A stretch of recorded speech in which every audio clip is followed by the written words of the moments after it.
Good morning, everyone. Hi, Zoomies. Hi, everyone here in the sanctuary this morning. Thank you for joining us today at Unity Spiritual Center in the Rockies. And we're going to start out with a little bit of singing together, since the topic today is all about vulnerability. When we go to that place, anybody never not been to that place?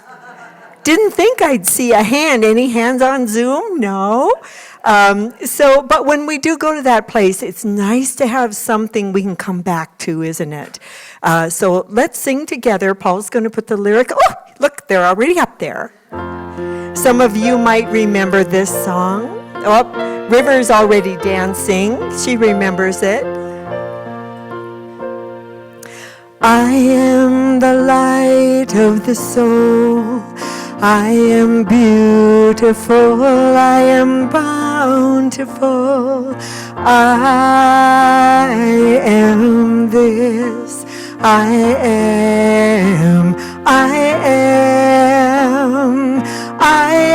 the light of the soul, I am beautiful, I am bountiful, I am this, I am, let's sing it out. I am the light of the soul. I am beautiful. I am bountiful. I am this. I am the light of the soul. I am beautiful, I am bountiful.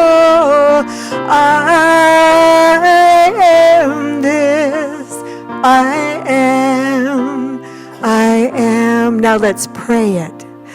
I am the light of the soul. I am beautiful, I am bountiful. I am this, I am.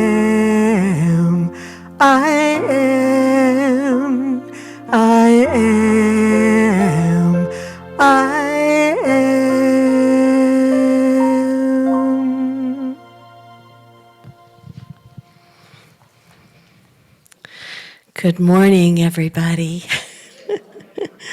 It's such a lovely day today, isn't it? And look at all your spirits shining right now. So beautiful. My name is River Hansen, and I get to be your platform assistant today.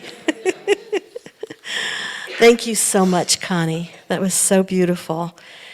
Connie Castro has been singing on variations of stages since before her feet could actually reach the pedals of a piano. And they still barely.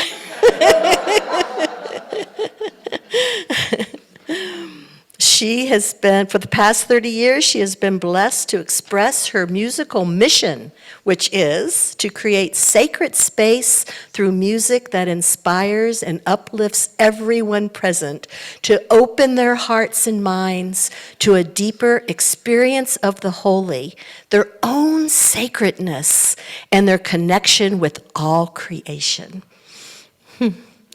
Connie is also privileged to coach other singers and speakers to stay centered on their intention to inspire, uplift, and connect with their listeners through their songs and stories. And as many of you know, she was not only our musician here for many years, but our musical director here at Unity. So how lucky are we when she returns from time to time to our spiritual center to grace us with her amazing music. Thank you, Connie.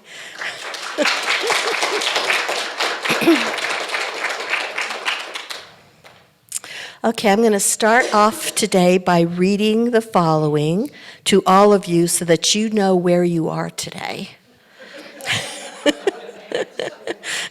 Unity in the Rockies is an inclusive community. We welcome all people, races, gender identities, and relational orientations. Wherever you are on your spiritual journey, you are welcome here. And now let's recite our mission statement together. We are an inclusive spiritual community where we recognize and express our oneness with our Creator and all creation. And now we get to do our vision. We are grounded in meditation, prayer, and healing, celebrating the Christ spirit within all people and with a thriving spirit of community and oneness, shall be a leading spiritual light throughout the Pikes Peak region and the world. I want to mention that last week we had a beautiful bouquet of flowers over on that side, and that was brought by Cindy Walters in memory of her dear sister, April. And now some announcements.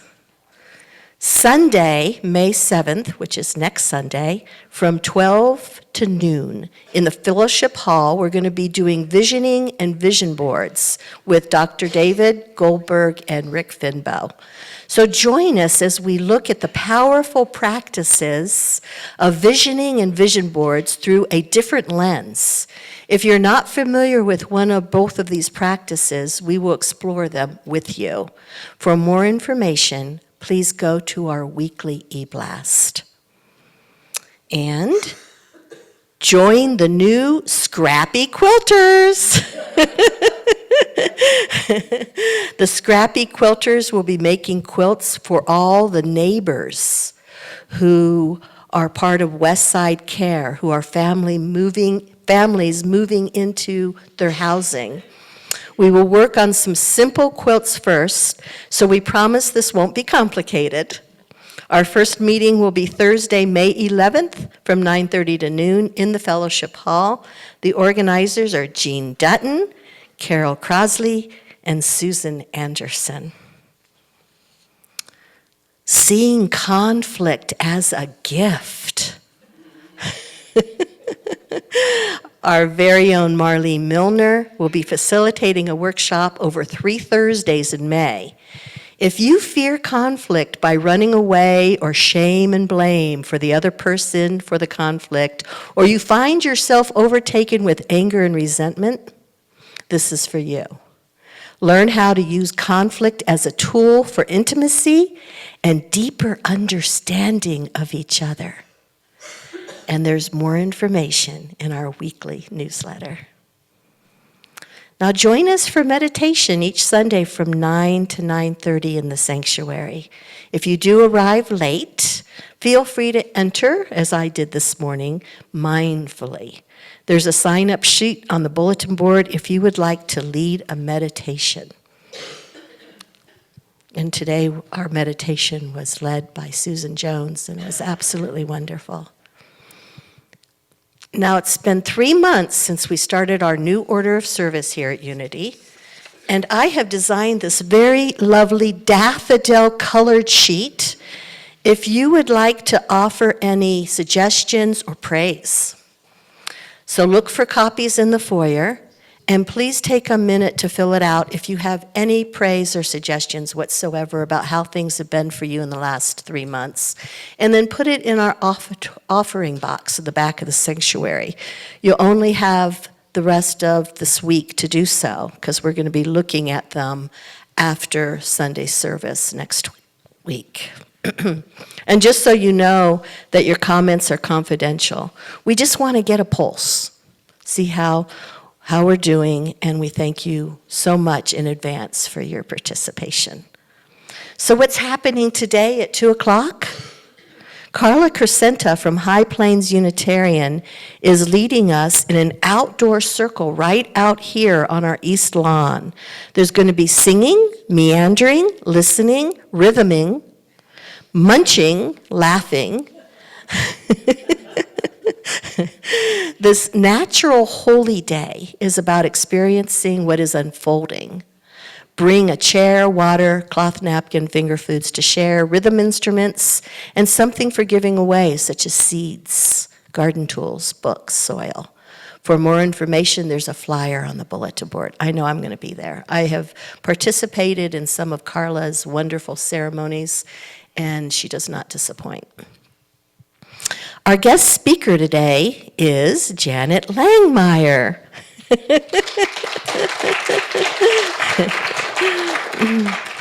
Janet owns a company called Phoenix Soaring International. She is a dedicated spiritual explorer, studying, practicing, and teaching transformational principles, and she's been doing so for decades. She's a master coach, a speaker, and a teacher. She blends spiritual principles with practical, real-world application in her work. And throughout her career, she has helped people to successfully transform their lives in areas of career, education, relationships, spirituality, body image, and health. No stranger to the work of transformation, Janet's ongoing personal journey to full-spectrum abundant living is the driving passion behind her desire to help others. Janet's Mastery Mindset Coaching Program, Living Your Best Life workshops, and joyful retreats help people break through limitations and achieve greater results than they've ever known before. And she has written 4 books, 3 which are Amazon #1 bestsellers. Short, Sweet, and Sacred, uplifting stories from life coaches who overcame and moved from stuck to success. Hold My Crown, women of grit share stories of resilience. The Badass Within, stories of strength, hope, and courage, and happiness. And her most recent book, Happiness Matters. Janet. We will hear from Janet after another song from Connie, and then the divine word read by our prayer chaplain, Rhett Kurgis. But first, our very final announcement. Do you know what it is? We are the light on the mesa. Please join me in singing Surely the Presence.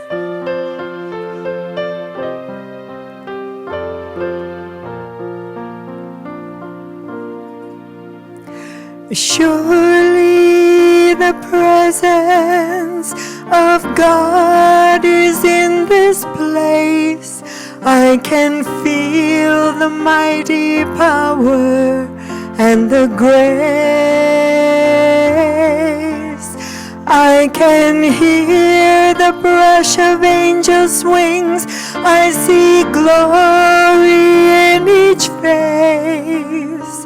Surely the presence of God is in this place.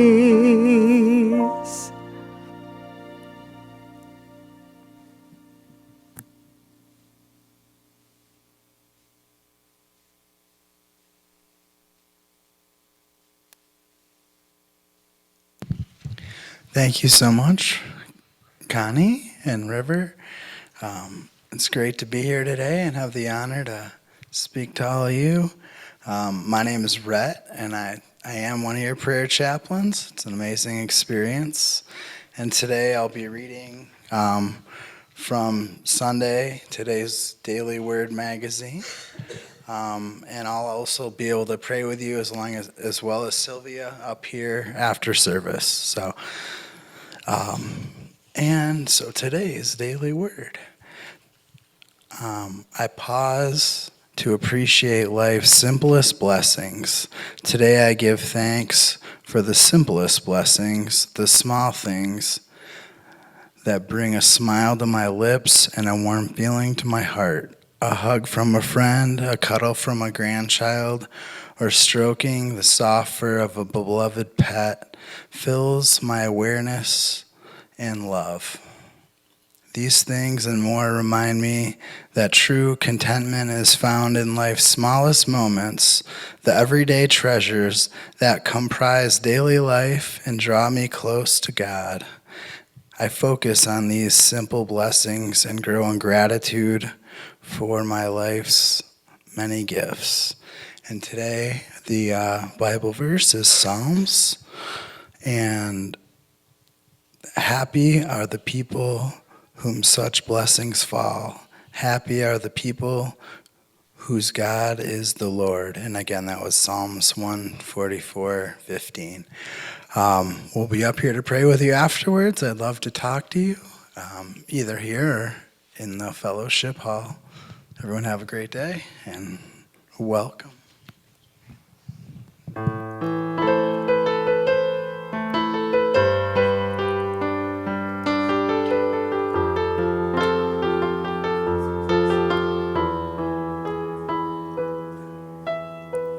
Some say I am precious, some say I am lost, some say I'm a dreamer and will soon pay the cost.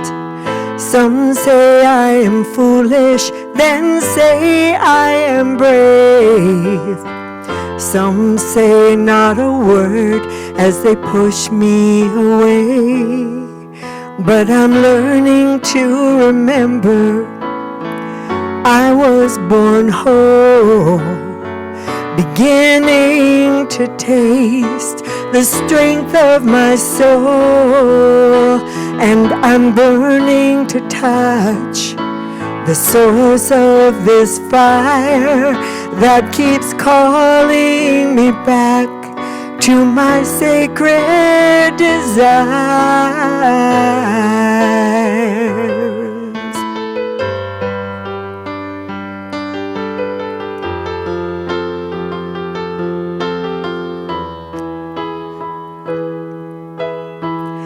I turn from the voices, walk away from the games. I lose all my secrets, let go of the shame. I turn to the power of love so divine. I turn to the source of this life I call mine. 'Cause I'm learning to remember I was born whole, beginning to trust the strength of my soul. And I'm burning to touch the source of this fire that keeps calling me back to my sacred desires.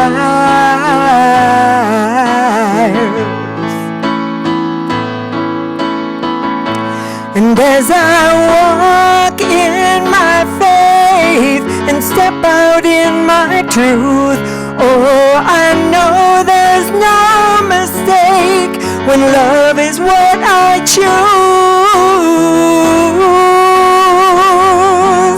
'Cause I'm learning to remember I was born whole, beginning to trust the strength of my soul. And I'm burning to touch the source of this fire that keeps calling me back to my deepest desires.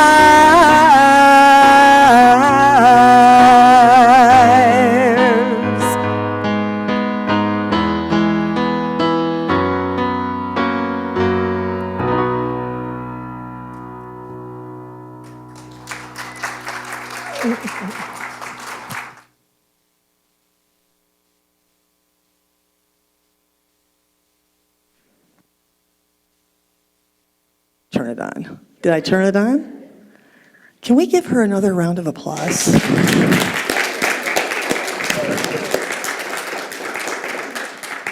I'm beginning to remember that I was born whole. I don't know about you, but I have chills. I have chills.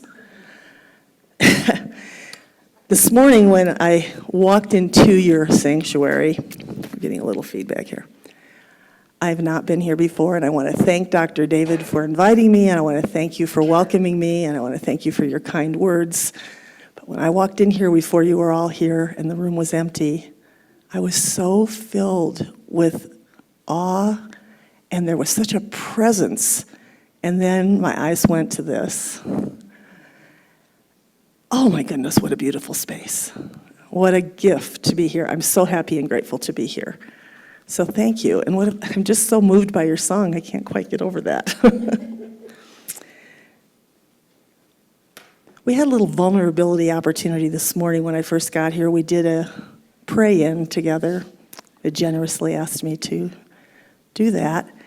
And I think it was Paul said, left thumb over. And we commented that felt a little weird. So take your hands together right now. Cross them over. Look down. Which thumb is on top? Just notice it. Right, left, everybody's got a different. Okay, does it feel comfortable? Yeah, okay. Change your thumbs. Does it feel awkward? We just had a very tiny moment of vulnerability. Vulnerability where we have a little moment of discomfort. I was listening to Dr. Wayne Dyer recently, and he told a story of when he was speaking at Unity years ago at a conference. And in his story, he was sharing, actually, another person's story, and it was Portia Nelson. Some of you may be familiar with her work. She was in a class where she was asked to write her life in 5 chapters. And so Dr. Dyer shares it, and I want to share it with you. Here's what she wrote. Chapter 1 of my life. I walk down the street. There's a deep hole in the sidewalk. I fall in. I'm lost. I'm helpless. It isn't my fault. It takes forever to find my way out. Chapter 2 of my life. I walk down the same street. There's a deep hole in the sidewalk. I pretend I don't see it. I fall in again. I can't believe I'm in the same place. It isn't my fault. And it still takes a long time to get out. Chapter 3 of my life. I walk down the same street. There's a deep hole in the sidewalk. I see it there. I still fall in. It's a habit. My eyes are open. I know where I am. It's my own fault. And I get out immediately. Chapter 4 of my life. I walk down the same street. There's a deep hole in the sidewalk. I walk around it. Chapter 5 of my life. I walk down another street. Yeah, I can see that you relate. I relate to that. We walked down another street. We changed our hands. We had a moment of vulnerability.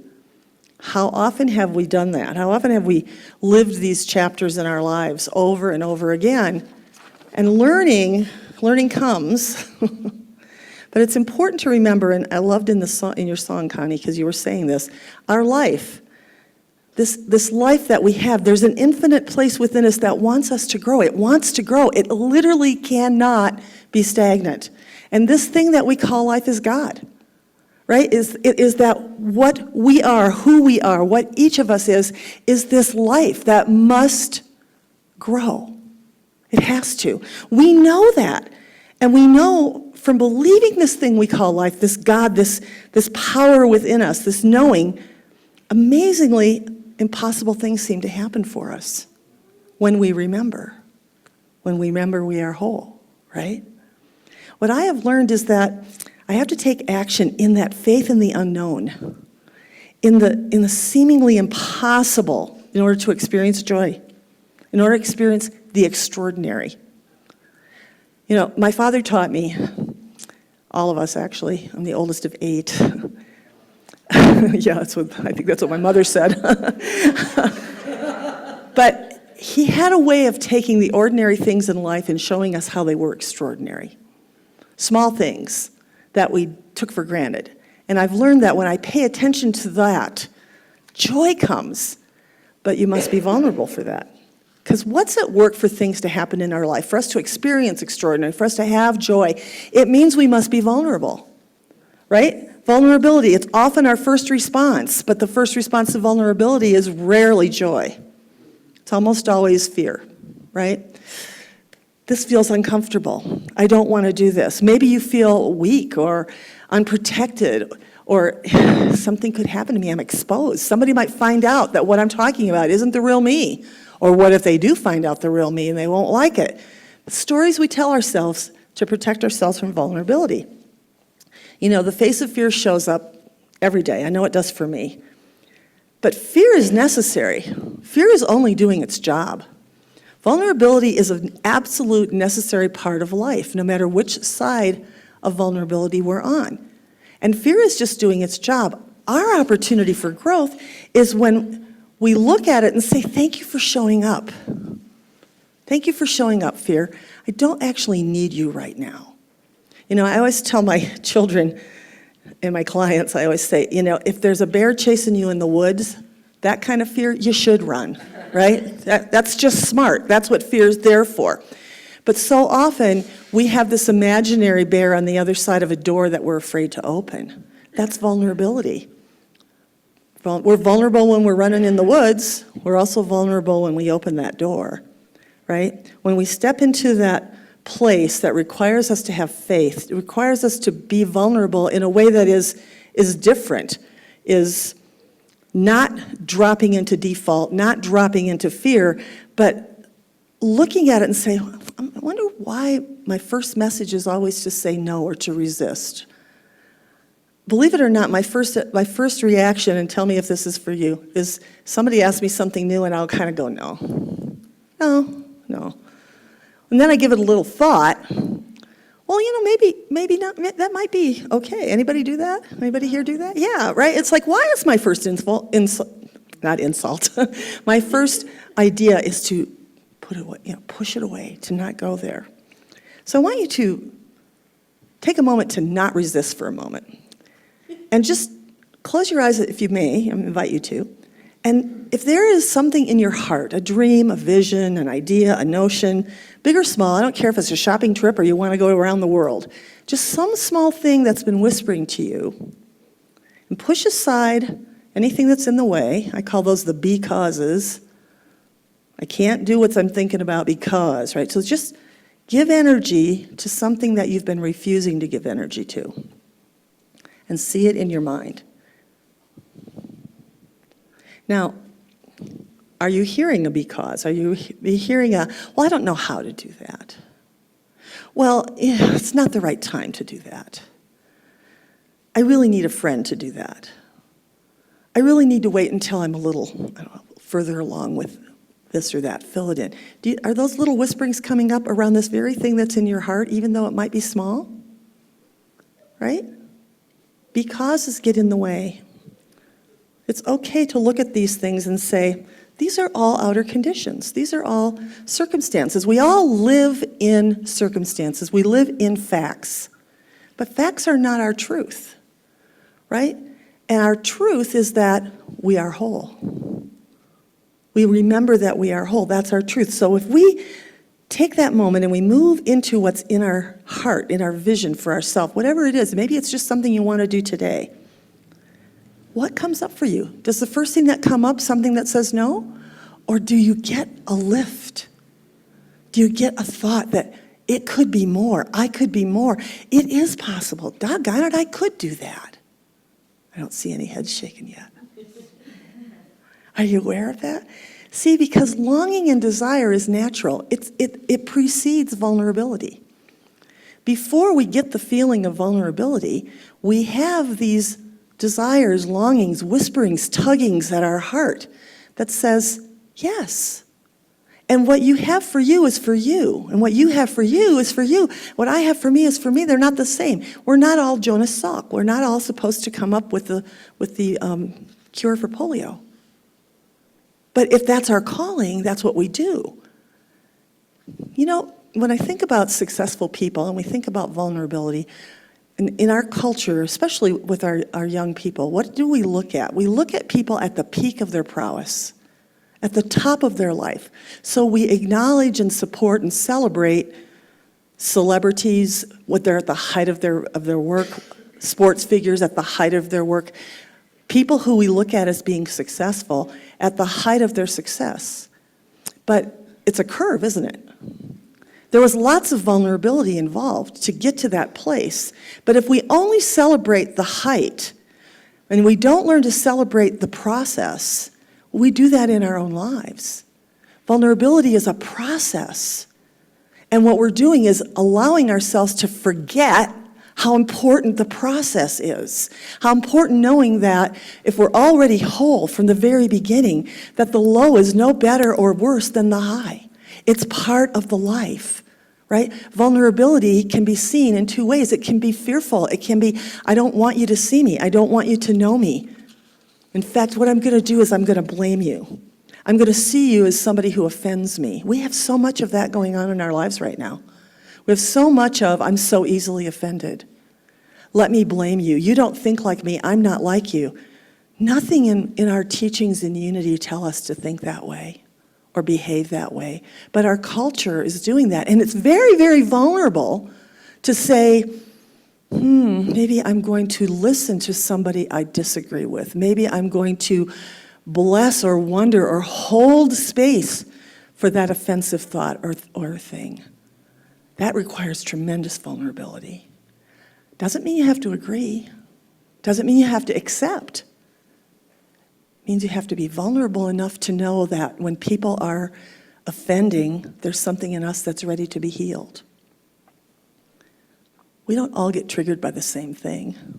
If somebody tells me, in fact, my daughter tells me that she thinks my dog is ugly. Well, that's a little hurtful. Because I think she's absolutely adorable. And nobody else is offended by that statement because they don't care. They're not attached to it. Vulnerability comes with attachment. The kind of vulnerability that we resist, the kind that hurts us, the kind that says I'm exposed, I'm weak, I could get hurt. That's when we get attached, right? My son doesn't care at all when my daughter tells me my dog is ugly. He looks at it like, what's the big deal? See, so we don't all get response to the same thing. We don't all get offended by the same thing. We aren't all vulnerable in the same ways. If we think of vulnerability as something that hurts. But if we think of it as, look outside today. It's a beautiful spring day. And as I was driving down here today, you know, as you look ahead, you can see that haze of green on the trees, right? The trees are becoming vulnerable to let new life come. If you look at the ground, the soil is making itself vulnerable to let the tulips and the crocus and the daffodils, which are in full bloom, and it's my favorite flower, so I felt very welcome. But they're getting ready, right? They're getting ready. Vulnerability is about getting ready to think, feel, experience something new. Have a way to let in something new, a new idea, a new feeling, a new person. You know, I don't think my daughter's ever going to think my dog is cute, right? But think about if I thought that was important. What if I thought that was really important, that she thought he was cute? She is cute. My dog's a female. Yeah. I could push against that and make that something to cause pain, not only in me, but in my daughter, because I'm trying to change her opinion. I don't know about you, but I have never had a lot of success in changing other people's opinions by pushing against it. Because if we're not willing to be vulnerable and that other person isn't willing to be vulnerable, it's not going to happen. And so we have a lot of standoff because no one wants to be vulnerable. Everybody's afraid to get hurt. What could happen? So we stand here holding our ground instead of just enjoying the dog, you know? I mean, she's just, as I said, adorable, you know? It is an opinion, you know. It is an opinion. But you know, we're seeing beauty and bounty everywhere right now. And it only can happen in nature or in us by allowing that vulnerability to open up and be seeded. We know from the stories that we've learned from growing up that what you sow is what you reap. But if you sow on ground that isn't vulnerable, it isn't ready, nothing is reaped. And we listen to these stories and we hear them, but we don't live them, just like we hear that we are whole, but we don't live that way. We live thinking something's going to happen instead of trusting in the beauty and the wonder and the joy that life brings. I'm so off message here right now that I'm just like not even following my paper, so I don't know where I'm at. But every day in my coaching practice, I work with people who are making changes in their lives. That's why they want to talk to me. There's something going on that they want to shift. Now, we study that in Unity, right? We study about how we do that. We know that thoughts are things. We know the power of our thinking. But if you take vulnerability and we put vulnerability in our thinking, and we think vulnerability is hurtful, harmful, something to be afraid of, then we are reaffirming that, are we not? Right? So we already know that. We've learned that here. So we know how important it is to shift that over here and to see that we want to be ready, open, willing, and get that message. And guess what? Then we start to have different experiences. This is what I do every single day. And doubt and fear is usually the first reaction. You know, we've got this knee-jerk thing that happens. You don't change that. If you're sitting on the table and they come with that little hammer, your foot will do this unless there's something wrong, right? You can't stop it. It's not possible unless there's something wrong. But if you want to change it, it takes time. It takes vulnerability. It takes the willingness to go, I'm going to think about myself in a new and different way.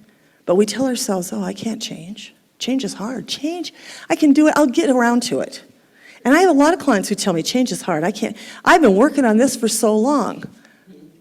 Well, I've been working on self-doubt. I've been working on criticism. I've been working on I'm not enough. I've been working on not me. I'm working on all the becauses that I've told myself.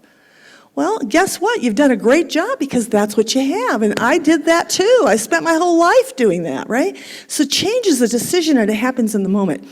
Think about this. I don't know if it's ever happened for you. It's happened for me.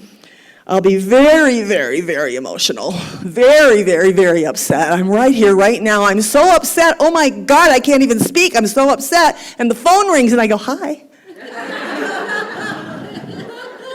Yeah, you've done that? You changed in an instant, didn't you? But change is hard. No, it's a decision.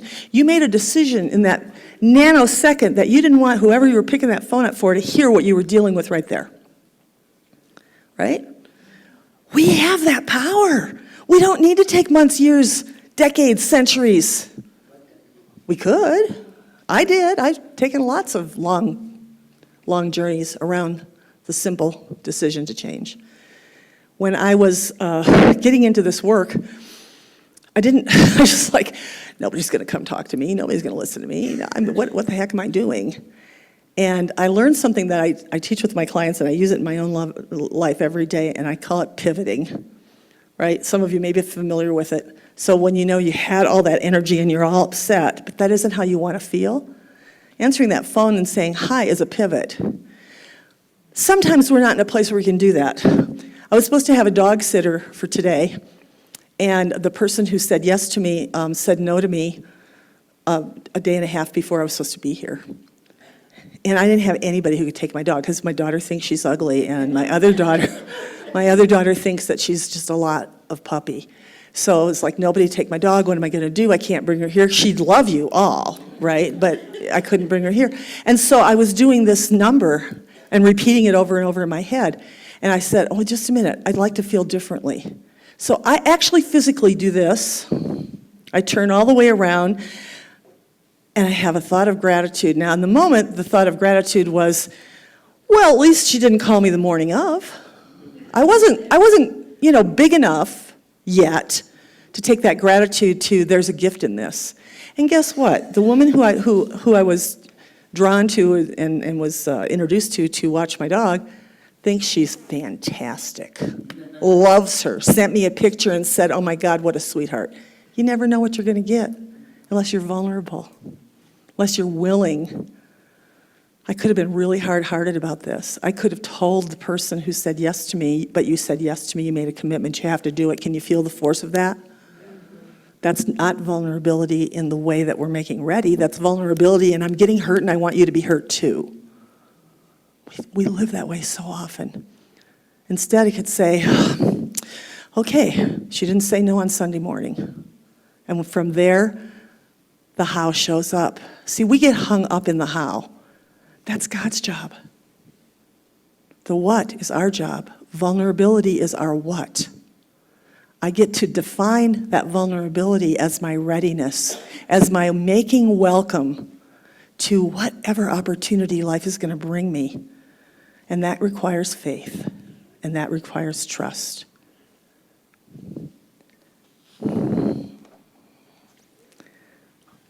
So what dream in your heart that you've been pushing away because you didn't think that vulnerability was something you were willing to take a step to? See if you can look at that and let it be the vulnerability of making welcome. I took a really big step on Wednesday. I have wanted to take a trip to Ireland since, oh my goodness, probably 50 years. And Wednesday I made a commitment to take a group to Ireland in 2024. So come with me to Ireland. But it was making the decision. I had all the reasons why I couldn't do it. And then I was like, I don't know, as I get older, I don't have as much time, I think, to weigh on those decisions. When I was younger, I thought, oh, I've got so much time. I can do that next year. I can do that. I'll do that when the kids get older. I'll do that when the kids are gone. I'll do that. How many things have you put off? So I kept putting it off. And finally, a friend of mine said, do you want to go? I said, yeah. She goes, when do you want to go? I said, how about next year? That gives people time.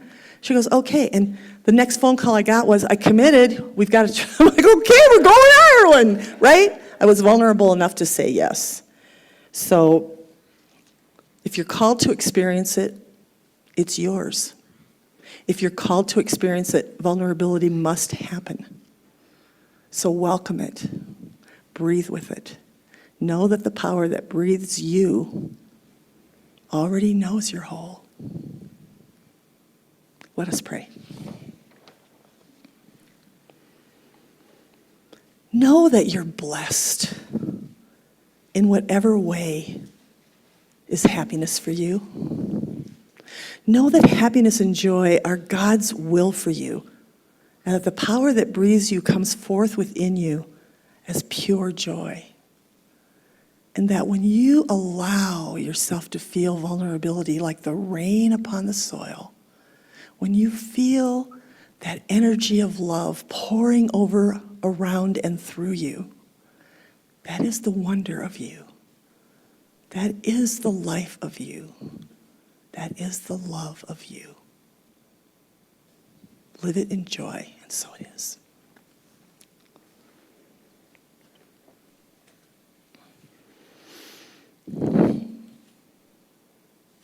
Now we do our offering, right? This is smaller print. And I have trifocals, so if I'm doing this, give me a minute. So, do you put that up for people? To say with me? No, it's just ways that they can offer. Oh, that's the ways in which they can offer. Okay, here's our affirmation. Can we say this together? Okay. Divine love, through me, blesses and multiplies all that I have, all that I give, and all that I receive. Now, I know you're going to be multitasking here, but we can do this together because you have a line. Your line is, there's nothing too difficult for love to heal. And we're going to be a little more common with it. There's nothing more difficult, nothing too difficult, not more difficult, too difficult for love to heal. Got it on Zoom? I want to see your mouse moving there on Zoom so we can know you're singing along. All right, here we go.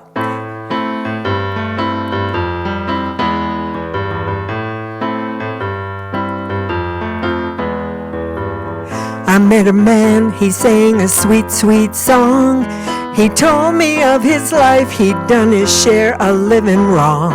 Asked him how he changed things, his eyes, they shine so real. He said, there's nothing too difficult for love to heal. Now that's your line. And it'll be pretty obvious when it comes up, so, I'll just look at you.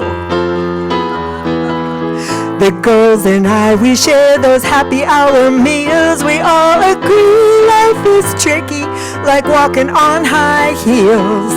That tricky business, we all know how it feels, but there's nothing too difficult for love to heal. There's nothing too difficult for love to heal. Nothing in this world better than being real, but better pay attention. If you're breathing, it's a steal. There's nothing too difficult for love to heal. You got it.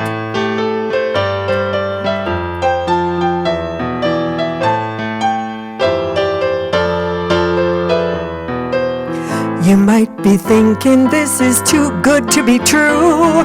When you're feeling all backed up, what could love really do? But I'm staring you straight, telling you this is no shady deal.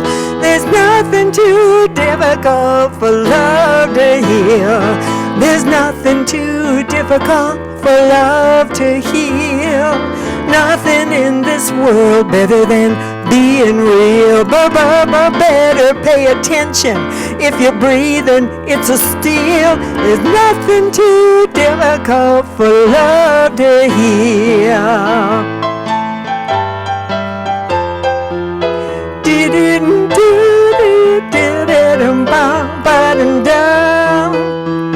My intent behind this silly little tune is to send you home a-singing or even howling at the moon.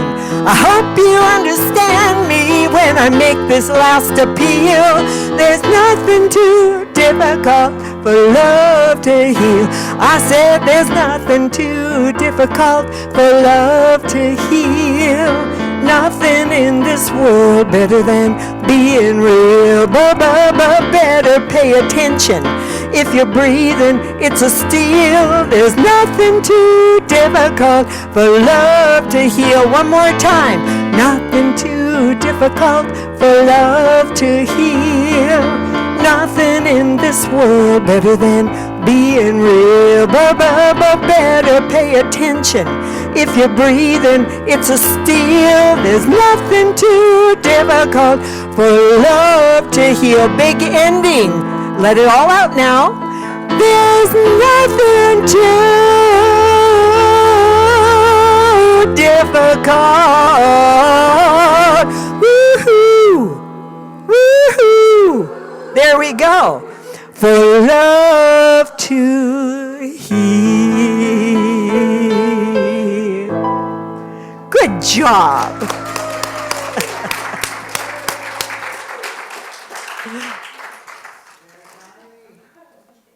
Who's up next?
Can you hear me now? Yes. All right. So if you missed out on the blessing, you felt it in your heart. But now we're going to rub our hands together, and we're creating all this energy. And let's do this not just for the children, but the child in all of us, right? Together. You are loved, special, and important. We see you and bless you, the divine beings you are. Woo, do you feel that? Ooh, that's so beautiful. And now we're going to do the prayer for protection, which I have hanging at my doorway at home. I brought it back from Unity Village when I was working there. Together. The light of God surrounds us.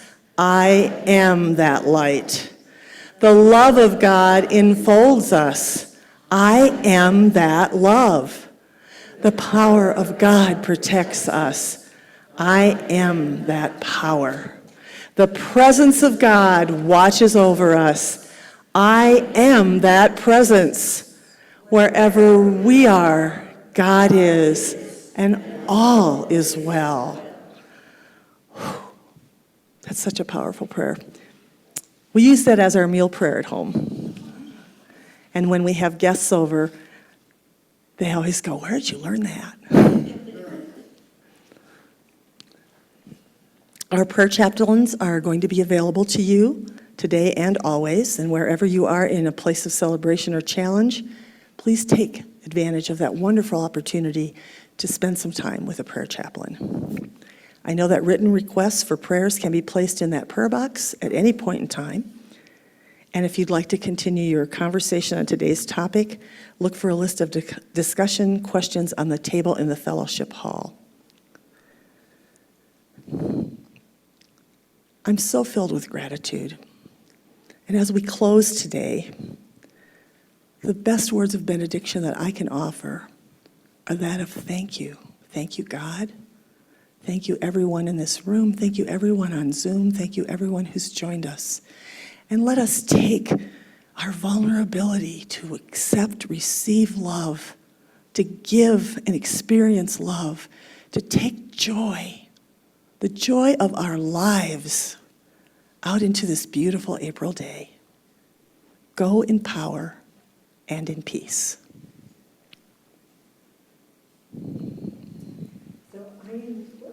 I invite you to stand and join hands. Please stay in your rows as we sing, "Let There Be Peace on Earth" together.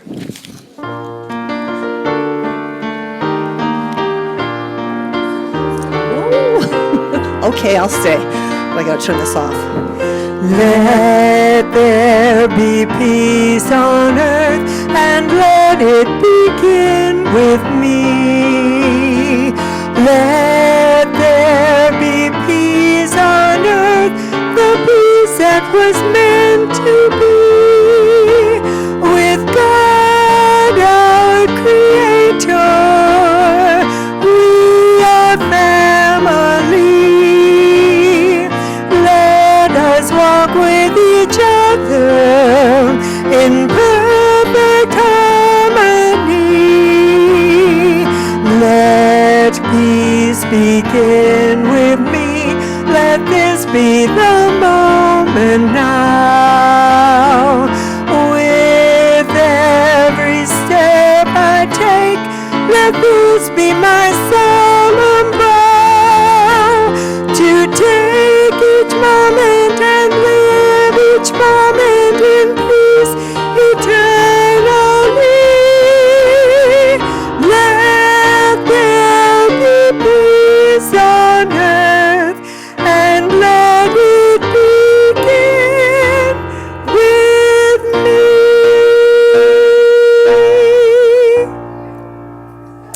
Have a blessed week, everyone, and join everybody in the fellowship hall for a meal. And I guess you can also stay online for